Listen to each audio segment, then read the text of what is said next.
Club বিশ্বকাপে জায়গা পাওয়া ইন্টার মায়ামির প্রাপ্য। নতুন অঙ্গীকের ফিফা ক্লাব বিশ্বকাপে ইন্টার মায়ামি জায়গায় পেতে যাচ্ছে বলে গুঞ্জন শোনা যাচ্ছে। দলটির কোচ মার্তিনো জানালেন, টুর্নামেন্টের জন্য এখনও তাদের নির্বাচিত করেনি বিশ্ব ফুটবলের নিয়ন্ত্রণ সংস্থা। তবে এই টুর্নামেন্টের জন্য দলের জায়গা পাওয়াটা প্রাপ্য বলে মনে করেন তিনি। আগামী বছরের জুন জুলাইয়ে যুক্তরাষ্ট্রে হবে 32 দলের ক্লাব বিশ্বকাপ।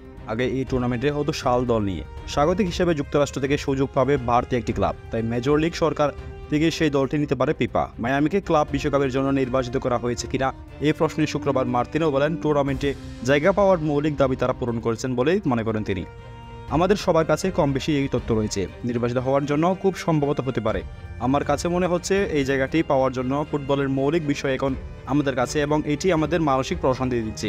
পরে আর যাই হোক না কেন, মার্তিনো মূলত পাসপোর্ট ফিল্ড জয়ের কথা বলছেন। বাংলাদেশ সময় গত বৃহস্পতিবার সকালে লিওনেল মেসির জোড়া গোলের কলম্বাস ক্রুকে 3-2 ব্যবধানে হারিয়ে একেবারে সারপ্রাইজ ফিল্ড জিতে নেন মায়ামি। প্রিয় দর্শক, ফুটবলকে ভালোবাসলে অবশ্যই চ্যানেলটি সাবস্ক্রাইব করুন।